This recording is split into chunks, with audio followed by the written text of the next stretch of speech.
in negotiations for a just and lasting peace. Therefore, the Asian sanctions package is a biting one, is a hard one. I know that our G7 friends will follow suit with their sanctions. So all this shows you are among friends, you can count on us, we stand by your side. Okay, thank you. Thank you so much.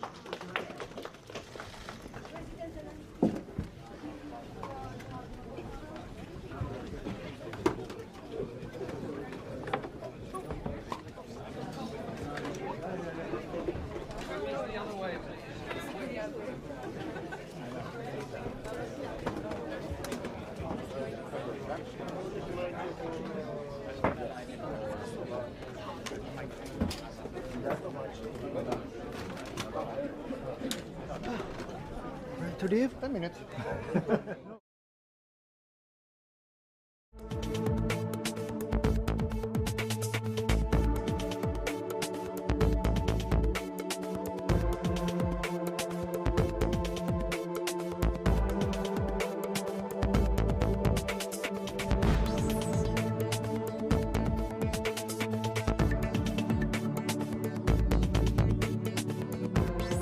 The full fury and wrath of American firepower.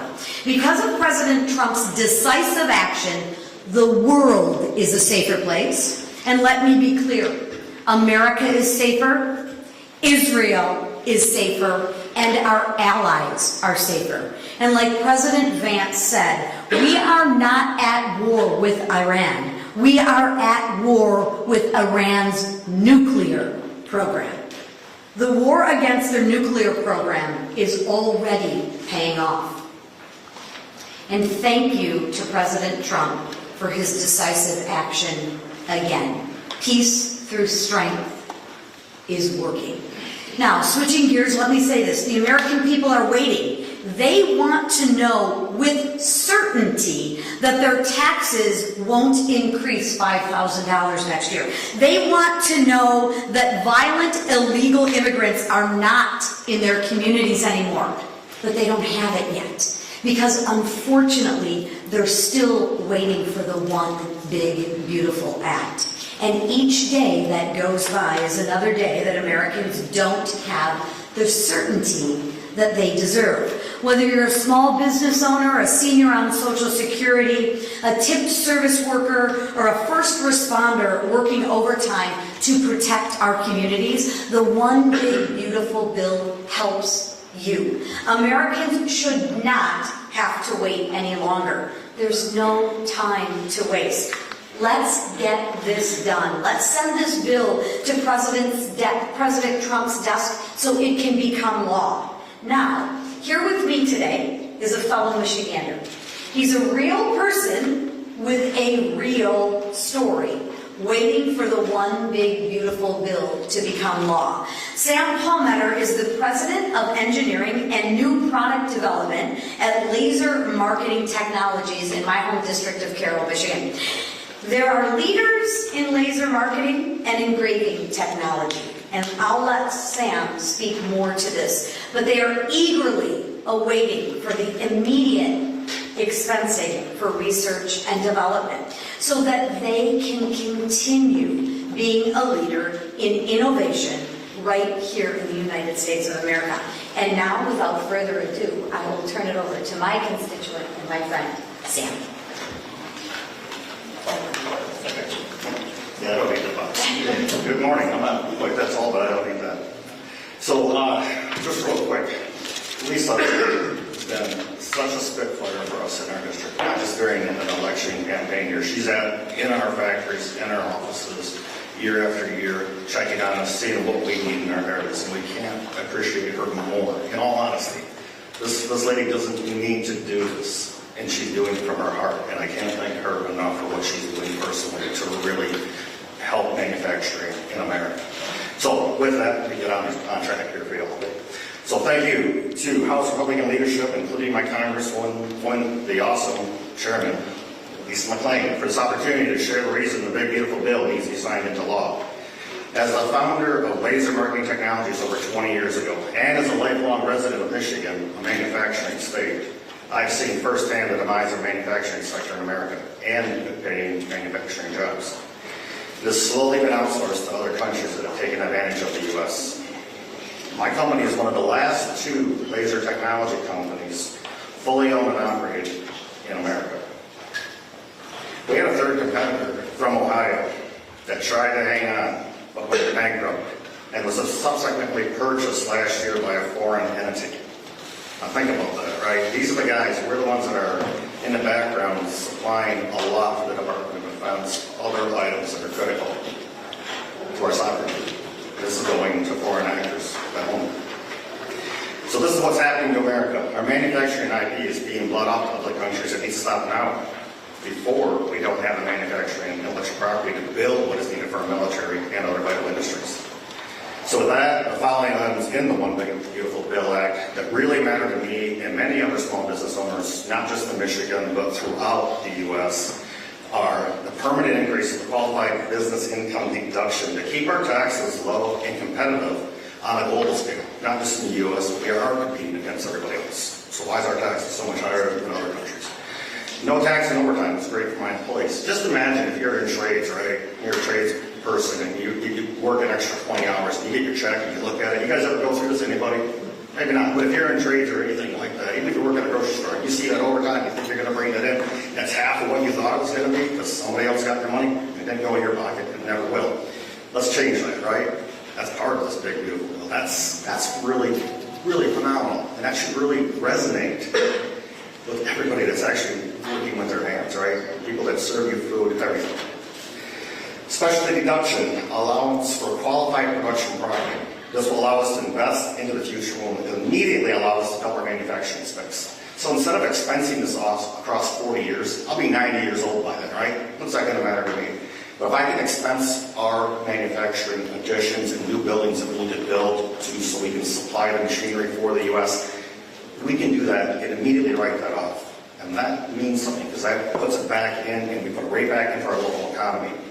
What does that say? High tide rises all boats. That's what this is about, right? We do this. It's not trickle-down economics or whatever, which I have nothing against, but let's think about it, right?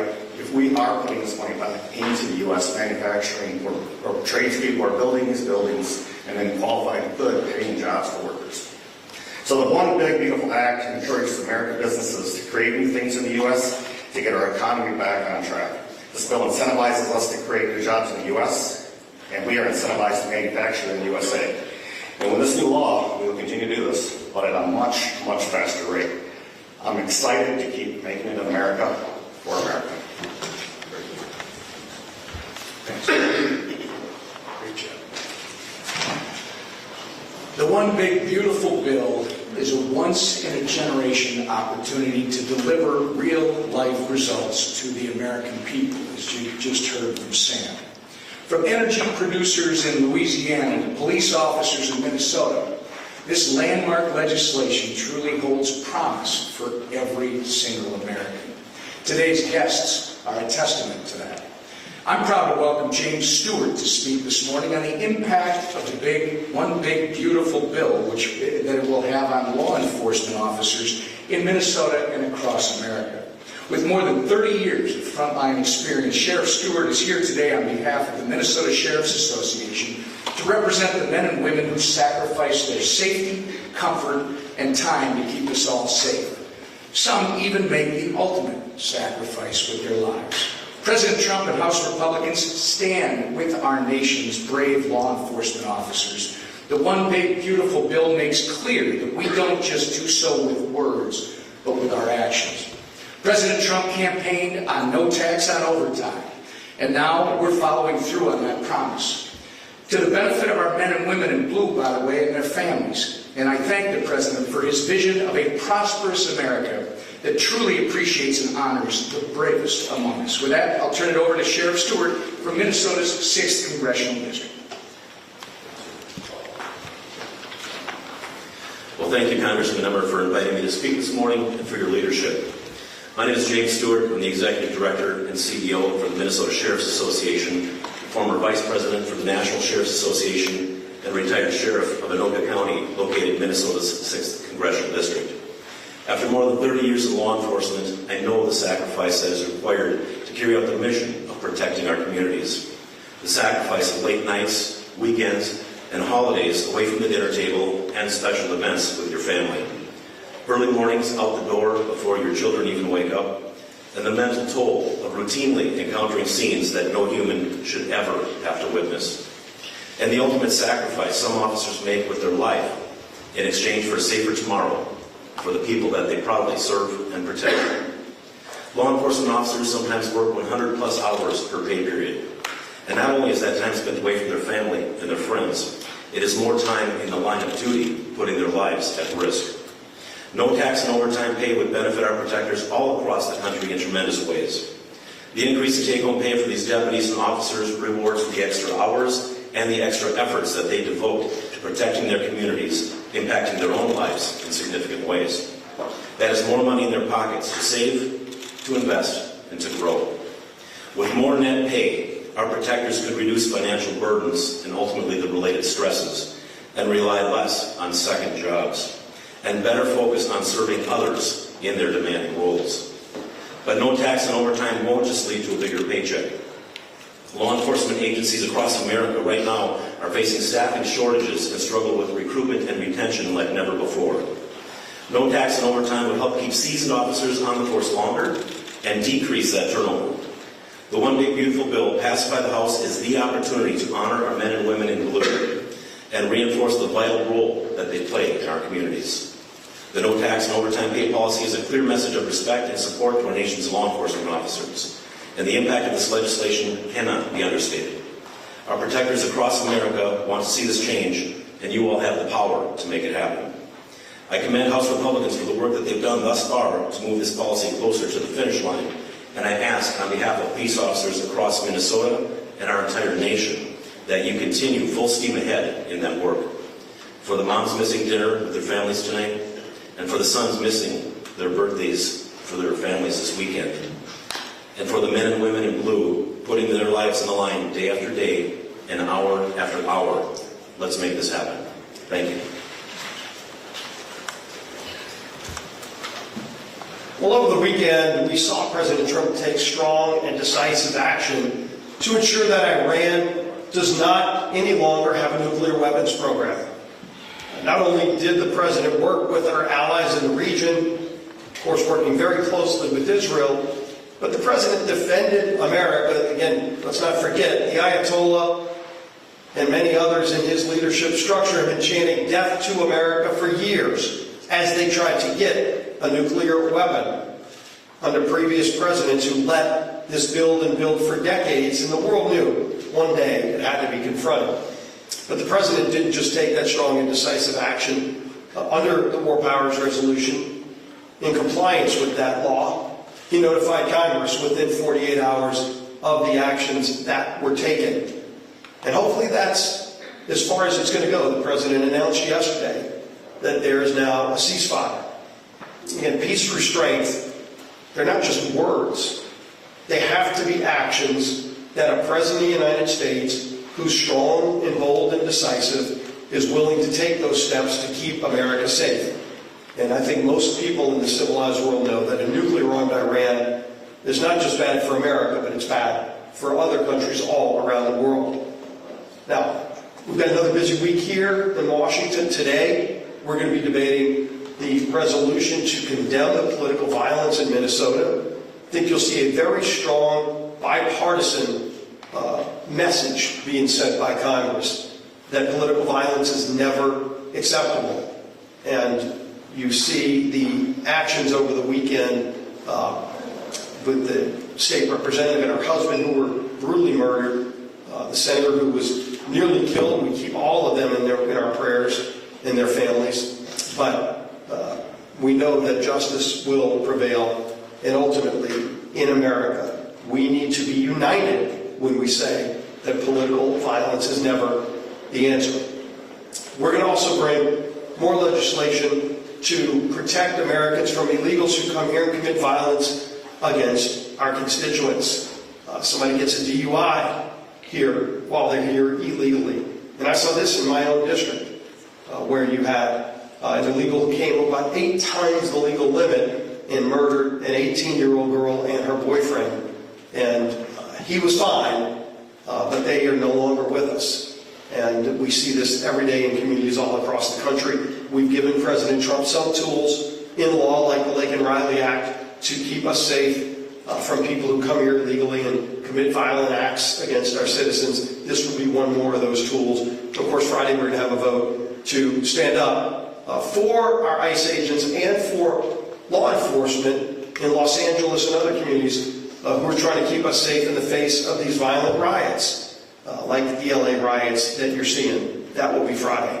Of course, the overarching focus has been on the One Big Beautiful Bill. The Senate finally has the legislation. They're moving forward.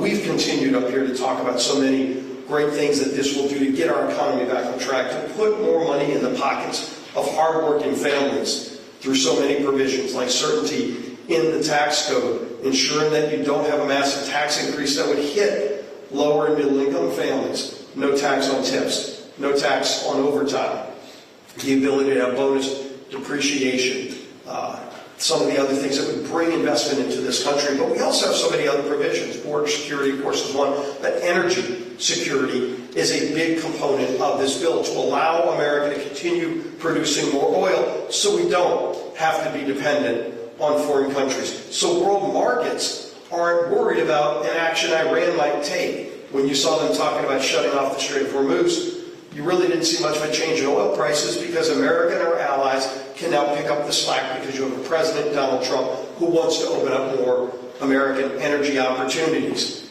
And so do our friends around the world. And in this bill, we have a number of provisions to do that. But rather than me talk about those provisions, and I love the great work that South Louisiana is involved in so many different fronts at producing energy for the rest of the country and the world. But I am proud to have one of my constituents, Paul Danos, whose family for 3 generations has been involved in the energy industry. He knows just what it takes to produce American energy and the challenges that can be posed if Congress and the White House don't get it right, and what opportunities we have ahead for our country if we do get it right. That great leader is my friend Paul Danos. Thank you, Leader Scalise, for having me here today for that introduction. Good morning, everyone. My name is Paul Danos. I am the CEO and one of the owners of Danos. We are a 78-year-old third-generation family-owned and managed energy services firm headquartered down in southeast Louisiana. We provide frontline workforce that enable companies to explore, produce, and develop the energy in the Gulf of America. I'm honored to share with you the positive impact that this bill will have on family-run businesses in our areas and our employees around the country, and how critical this bill is for American energy dominance. I'm honored to represent so many hardworking people that provide safe, reliable, and affordable energy to our country. My grandfather, Alan Danos Sr., he took a risk.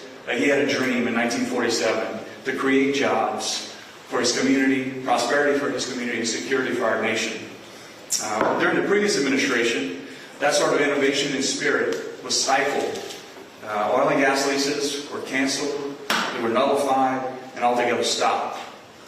This bill is a lifeline for American energy and restores the kind of predictability that businesses like ours need to invest and to grow. Predictability keeps capital flowing, and when capital flows, companies like Danos can invest in equipment and jobs and people and technology at home. You see, offshore projects take years to build. They're multi-billion-dollar investments, and without clarity and consistency with lease sales, businesses can't make the long-term investment decisions that are needed to grow their workforce and acquire equipment. So when lease sales stall or disappear, that doesn't just cause a pause in our business. Those opportunities can vanish. So when that happens, good paying jobs across the Gulf Coast and really around the country, because the supply chain throughout the country supports our energy in the Gulf of America. And that American energy and security is jeopardized. So this bill will help to restore American energy dominance. It'll make everyday goods less expensive, and it'll create jobs that secure America's energy future. And we know that energy security is national security. The more energy we can produce at home, the more that we can help our allies abroad to make sure that they aren't relying on hostile nations to get their energy. The Gulf of America is critical to America's energy economy and security. When Congress gets energy policy right, companies like Danos can do what we do best, deliver safe, reliable, affordable American energy. I want to thank the Congress and President Trump for making good energy policy a priority in this legislation. Now I'll turn it over to Tony McAllister. Yeah. Paul, I know you're the CEO, but I get to control the podium. No, it's so great. This is what a great collection of Americans here. We wanted to come this morning. I have a lot of updates for you, and I'll get to it in a moment, but I want to continue with this theme real quick, because the big, beautiful bill is so important, literally to every sector of the U.S. economy. And we could have chosen, constituents of ours from any sector of the economy, but it occurs to me we chose just the letter L as our theme today. Okay, you heard about lasers and law enforcement and liquefied natural gas. Now we're going to go to logging, because I brought Tony McAllister here, and she is a small business owner. She's going to talk to you about what it would mean to them. She's also a mother, and she's the wife of one of our greatest sheriffs in the state of Louisiana. They hail from Wynn Parish. The sheriff standing in the back. He's the big guy with the badge. You can't miss him. But I'm so grateful that Tony is here with us. And now I'll turn it over to you. How about that? All right. Thank you, Mr. Speaker, for having me today. So my name is Tony McAllister. I'm a proud resident of rural Louisiana in the 4th Congressional District. I am a Louisiana logger. I'm a mom, I'm a wife of a Louisiana sheriff, and as a logger for years, small businesses like ours, with our team of 30 hardworking employees, have carried the weight of this governmental system that often seems to grow on the backs of small businesses and middle-class families like mine. It's been tough, it's been challenging to compete and to grow and to simply get a fair chance to thrive right here in the U.S. But today I'm filled with gratitude. I'm thankful to President Trump and the House Republican leadership who have made it a priority to reset this system, to put hardworking Americans first, to support the businesses and the families who are the backbone of this great nation. When the One Big Beautiful Bill is signed into law, it will finally give small businesses like ours a better opportunity to not just to survive, but to grow and to succeed. Some of these have been mentioned already, but just as a reminder, this legislation will lower the effective tax rate for producing in America, increase and make permanent the small business deduction, double immediate small business expensing, and reduce reporting burdens for small businesses. In Louisiana, timber is not just what we do, it's who we are. It's the largest agricultural product in the state, and it is vital to the survival of so many rural communities across our state and across the South. This bill recognizes this impact of small businesses just like mine. It protects us, it strengthens us. For far too long, the U.S. has been one of the largest importers of raw pulpwood and timber products. This has led to the shutdown of many mills and the loss of way too many American jobs. So I want to personally thank the President for continuing to fight to reduce unregulated imports from other countries and for standing firm to support American-made products by American workers. Another piece of this bill that hits even closer to home is the historic investment in our border security. This will protect our communities and support our law enforcement officers and agencies by keeping dangerous illegals out of our country. As a wife of a Louisiana sheriff, knowing that this administration is working hard to stand behind law enforcement gives me a peace of mind. It empowers our officers, federal, state, and local, to do their jobs because they know they have the backing of this administration and the Republicans in Congress. It means the world to me to see the leaders who value the safety, well-being, and dedication to those who put their lives on the line for us every single day. Not steal children, and if you break such rules, there must be responsibility. It may be hard for Russia to, understand, but these are the very rules that form everything from the UN Charter and international law to our shared European way of life. A life built after World War II and the softest, most decent, safest, most decent life Europe has known in centuries. And we must protect this life, and we will protect it. Dear friends, since the beginning of the full-scale war, Russia has used 28,743 Shahid drones. In this June alone, they have already launched 2,736 Shahids.